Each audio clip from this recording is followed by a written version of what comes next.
Good morning, and welcome back to the Unitarian Congregation of Mendon Uxbridge. My name is Matthew Marion, and I'd like to share a very great thanks to Patricia Hatch for coming in to do our sermon for today. Our first tune I'm going to start off with is the Franz Liszt Etude number 3, The Passage.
Good morning, and welcome to the Unitarian Congregation of Mendon and Uxbridge.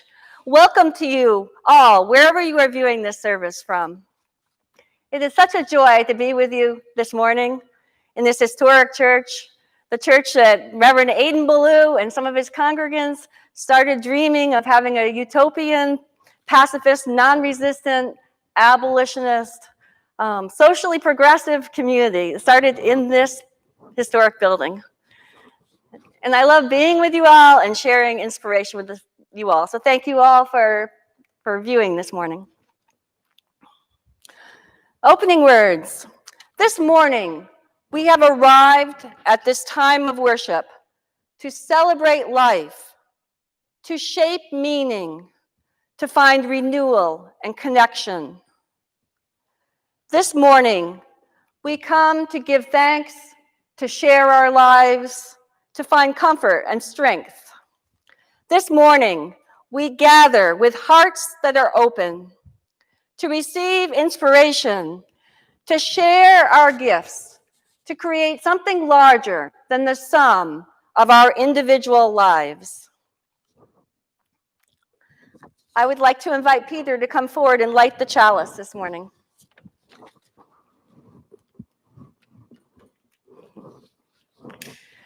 The flaming chalice is a symbol of our Unitarian Universalist faith.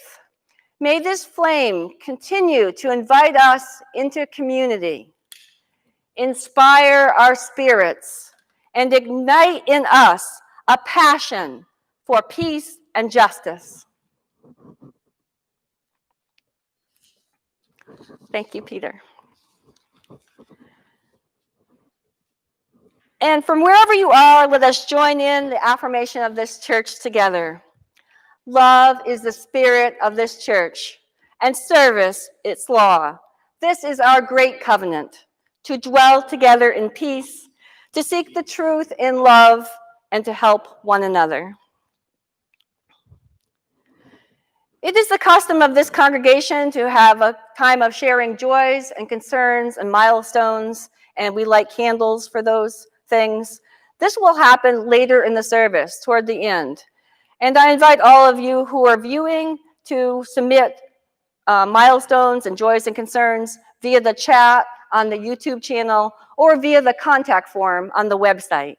And we will read those off and light candles for them later.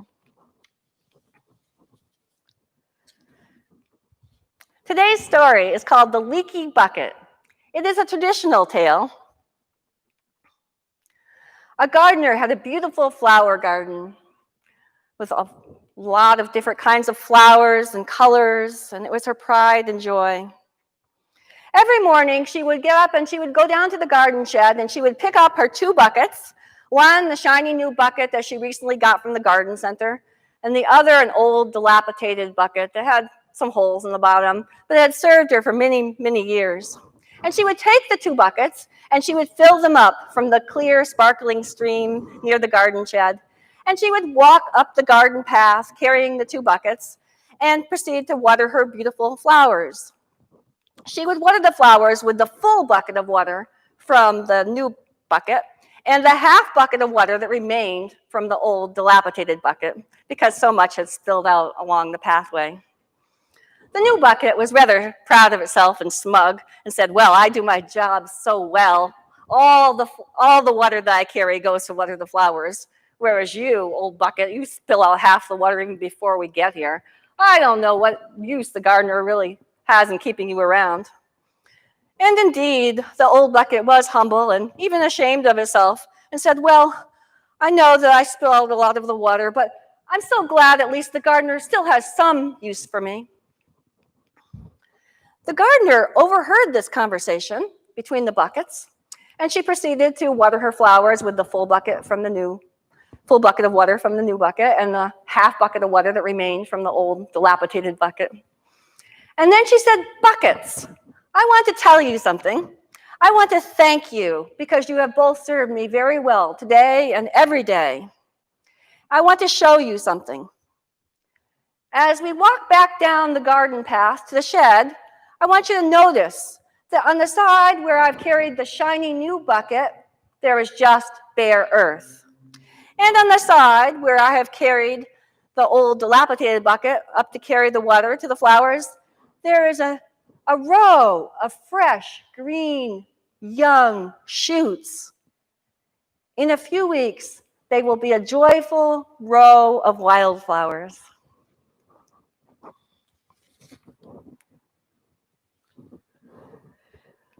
I would like to invite you to enter into this time of meditation where we can quiet our hearts and minds and be together in community wherever we are and to find peace and hope in the present moment. This meditation will take place in 3 parts, these words, and then I will play my singing bowl. And it is my custom to walk around when I play the singing bowl, so I will do that a little bit as well, so maybe you can hear it from different angles. And after that, we will have the beautiful instrumental song, Spirit of Life. And as I play the singing bowl, I invite you to lift up your hearts with those things that are on your hearts, those joys and concerns that you might share later or might not. Or I invite you to simply just be present. Just be present and hear the sounds of the singing bowl. Feel your breath. Feel your heartbeat. And know that wherever you are together in community this morning.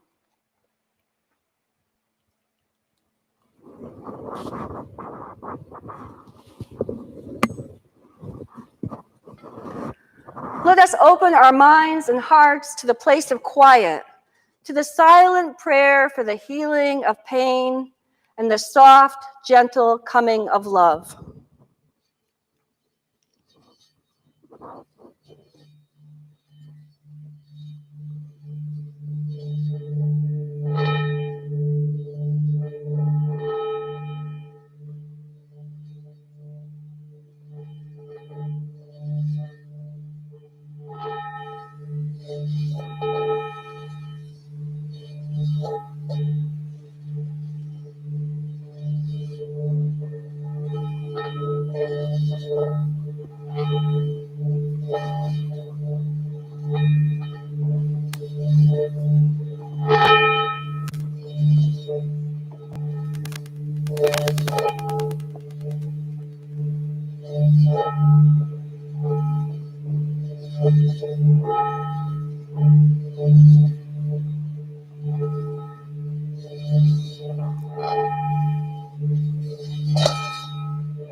Amen, and blessed be.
Thank you, Matt.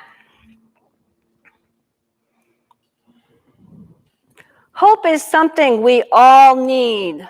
Much like we need food and shelter and air to breathe, we need to have hope in our hearts and minds. We need both hope and resilience to get us through this pandemic, as well as all the large and small griefs in our lives. Emily Dickinson said, "Hope is a thing with feathers that perches on the soul." How do we find and create hope that has feathers, that has wings of hope, that lift us up and help us keep going?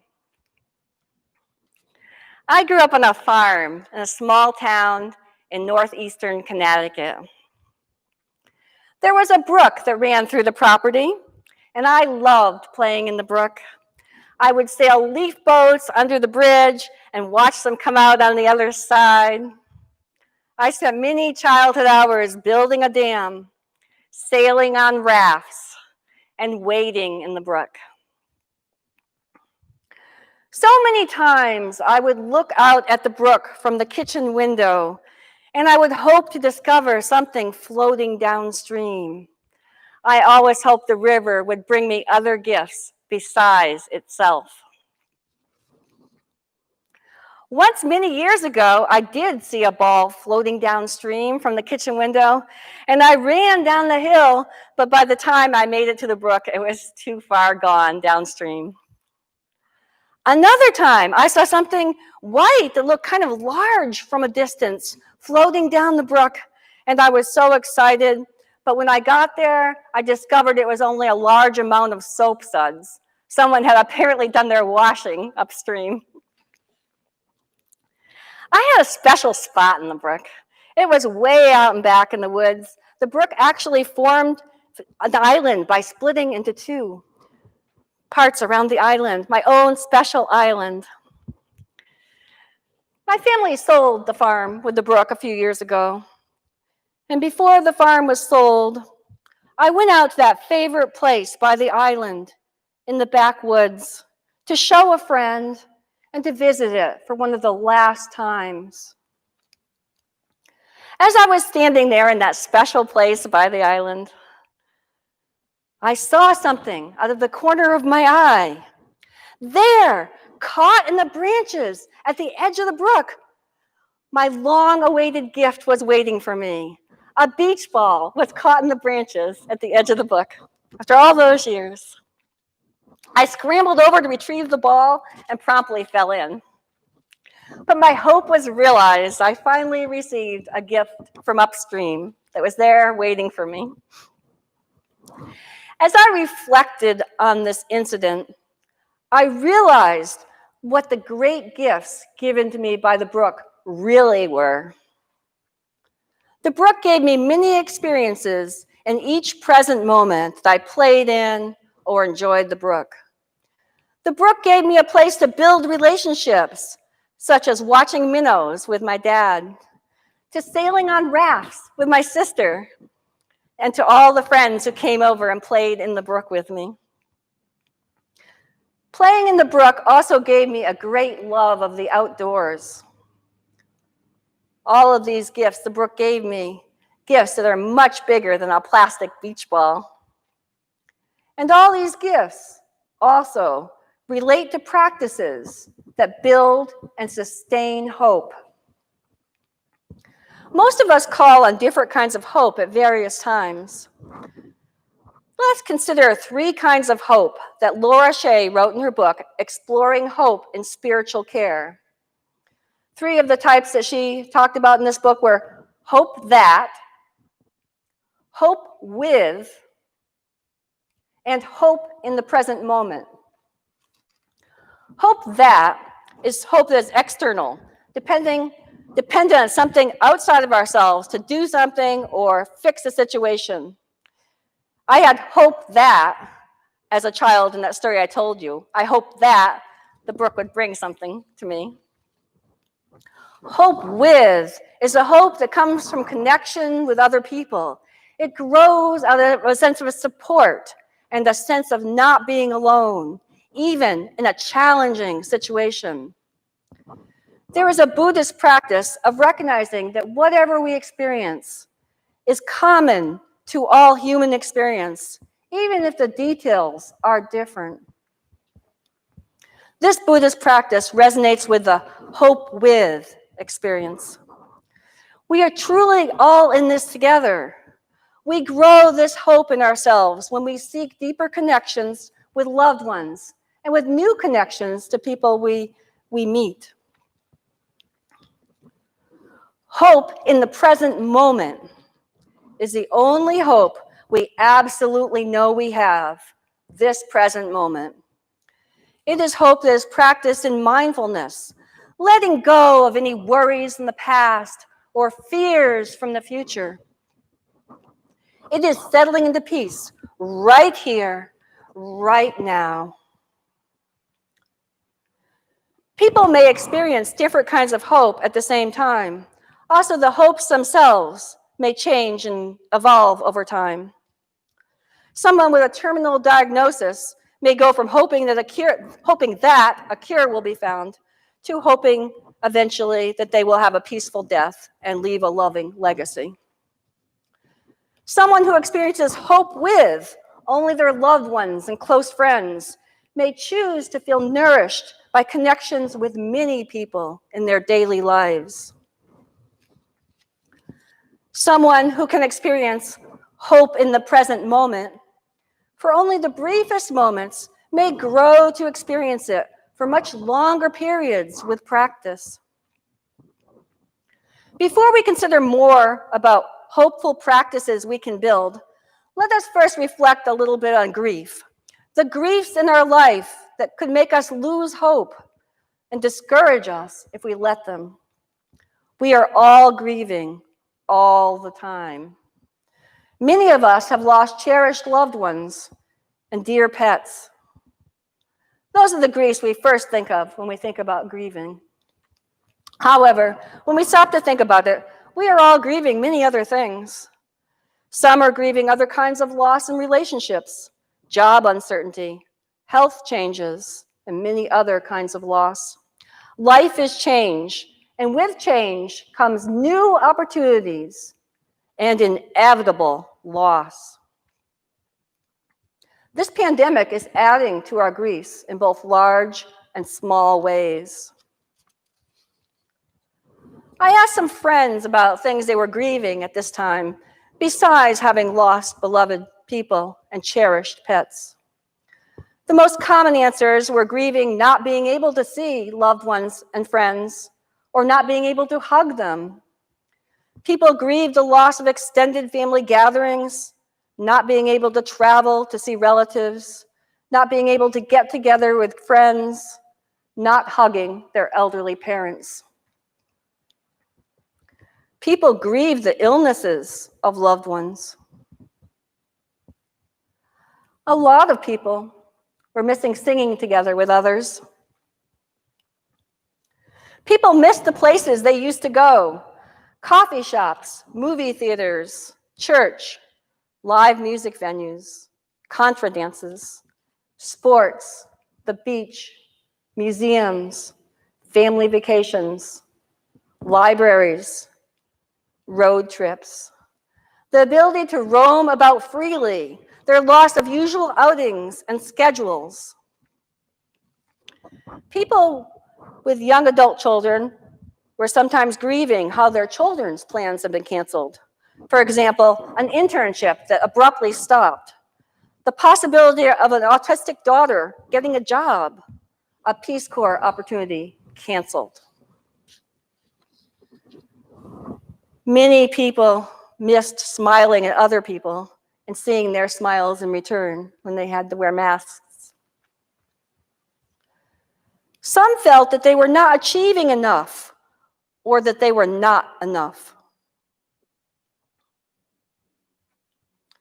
Others experienced the loss of how they used to feel: more safe, less anxious, more free in their daily lives and in the larger rhythm of their lives. What are you grieving? What are all the things you are grieving?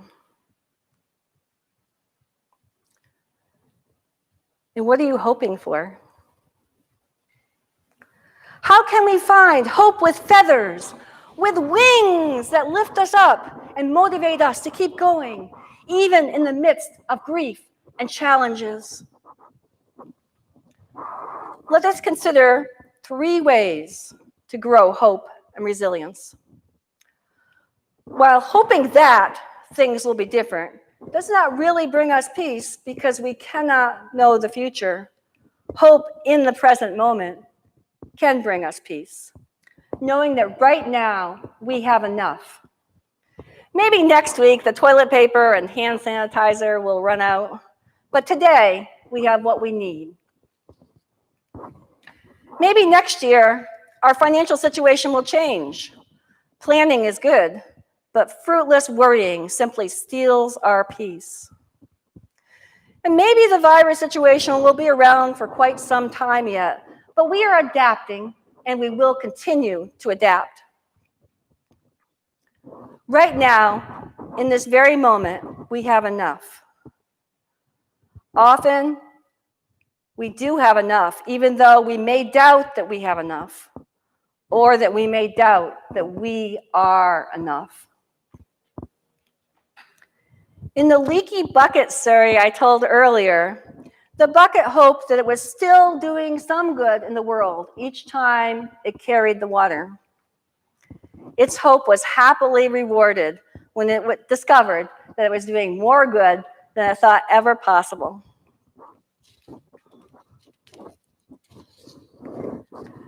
Spiritual practices such as meditation and mindfulness in our daily lives can help us be more aware in each present moment and to help us grow our sense of peace.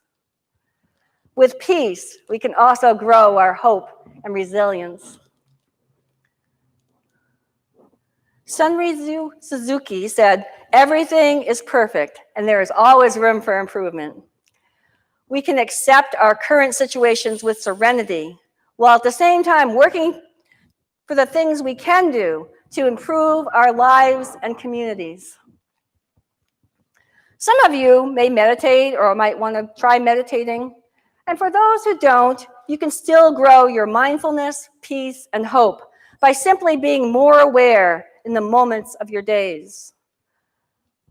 While we are standing in line at the store, while we are waiting at a red light, while we are washing dishes, we can become more aware of what we are sensing around us and in us in the present moment. Another practice we can build is the hope with practice. We can continue building our connections with other people and share strength and encouragement with others. If someone says something kind or hopeful to us, we can dwell on what they said and how it makes us feel. Humans tend to have a negativity bias. If we get 10 positive comments and 1 negative one, which one do we usually spend the most time dwelling on? We can seek to have positive self-talk and really feel it if someone gives us a compliment or a hopeful word or kind word. And then we can take that inspiration that we've received and try to uplift others. When we uplift others, we can also uplift ourselves at the same time if we remember to drink as we pour. Drink as we pour. Finally, we can find hope and resilience, encouragement for hope and resilience in nature. One practice I've started in recent months is to walk outside every day for 30 minutes. Sometimes it is in a pretty wooded place, and other times it is simply around my neighborhood. Spending time in nature can give a boost that is difficult or impossible to get staring in front of a screen. From nature, we can learn that emergence always follows destruction. New creation always follows devastation. New life and renewal are always happening.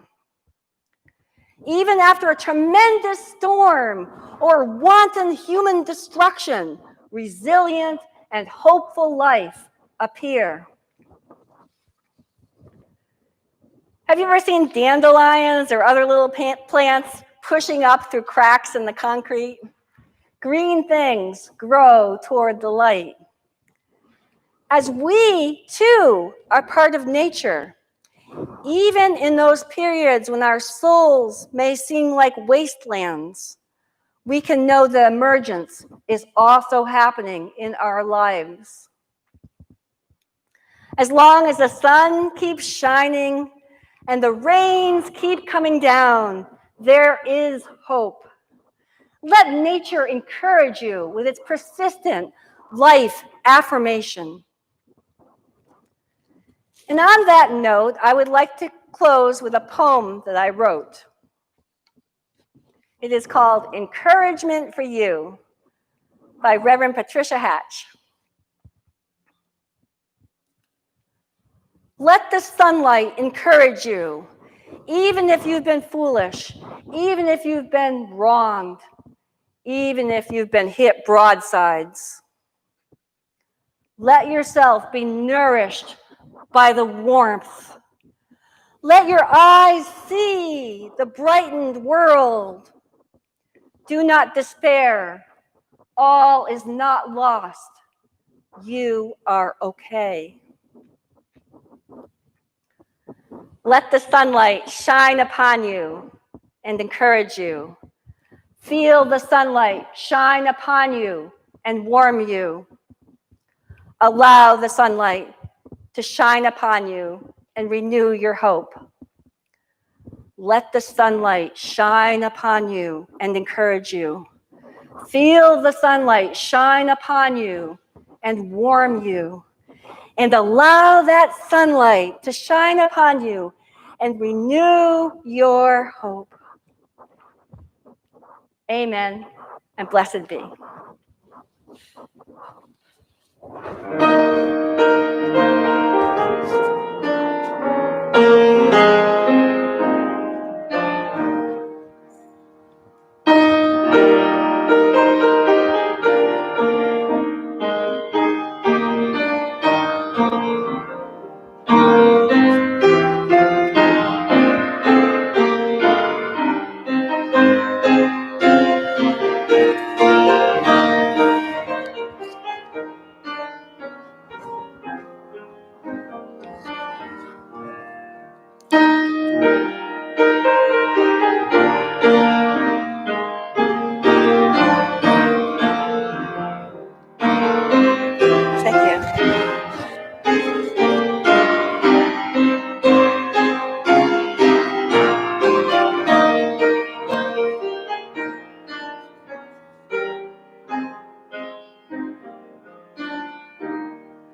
It is now the time in the service where parishioners have shared their joys and concerns, and I will read them aloud, and we will light a candle for each one.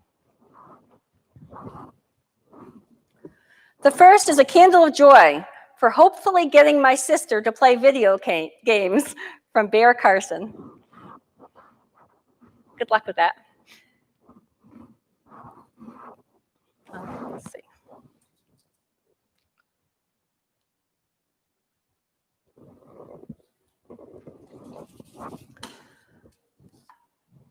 A candle of love for my cousin Amanda, who passed on to the next plane last week, from Chris Vieira. We think of Amanda and we think of her family.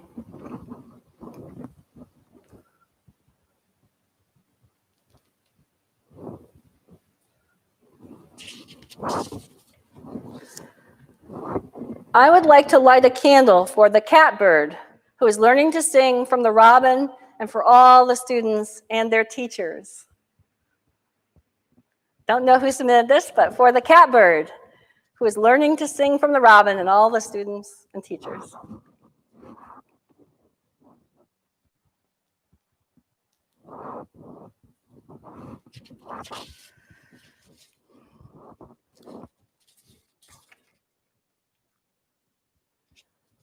This is a long one. I light a candle of concern for our congregation and unintended participation in perpetuating a lie and being bystander witness without action as a public support of what we now know to be a lie.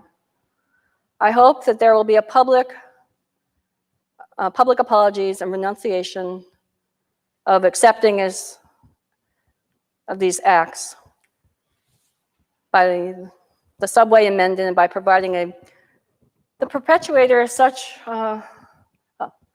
the grief of them committing what they call a fraud. And perhaps in the future, we would consider how to vet those who wish to use our faith home for public purposes.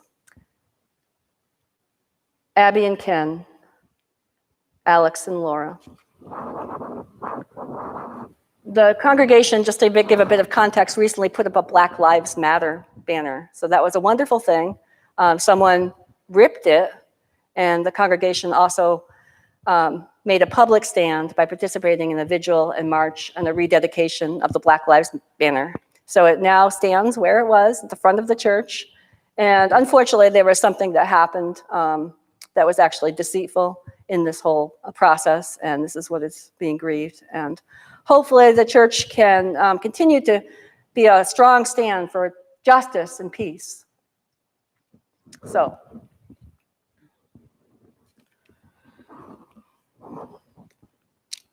for the church's continued strong stand for justice and peace, as well as the grief that this incident happened. And finally, we have a candle of joy. Happy birthday to Erica Jennings.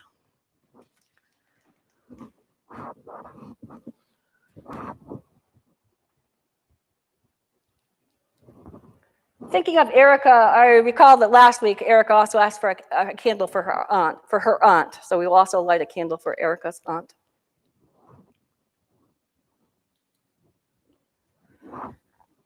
And then I'm sure many of you are aware that John Lewis and Reverend C.T. Vivian, great civil rights leaders who practice nonviolent activism, they both just very recently passed.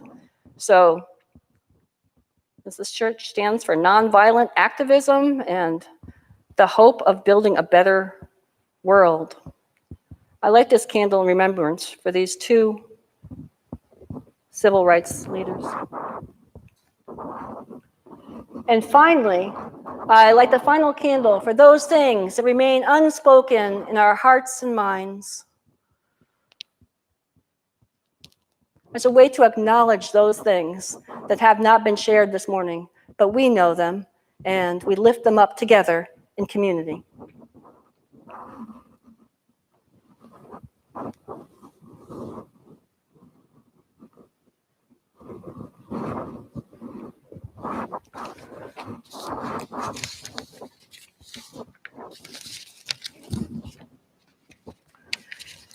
And now we will extinguish the chalice.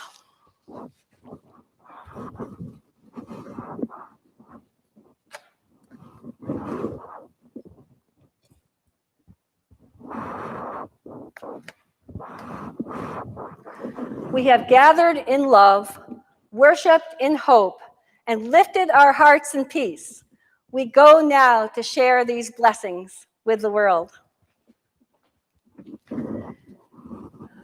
And for our postlude, we have a special treat this morning. Peter and Sonia will be singing "What a Wonderful World" as Matt plays. So go in peace, go in joy, and go in love that renews you and inspires you to continue making a difference in the world. Go in peace, love, joy, and hope. Amen, and blessed be.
I see friends shaking hands, saying how do you do? They're really saying, I love you. I hear babies cry, and watch them grow. They'll learn much more than I'll ever know. And I think to myself,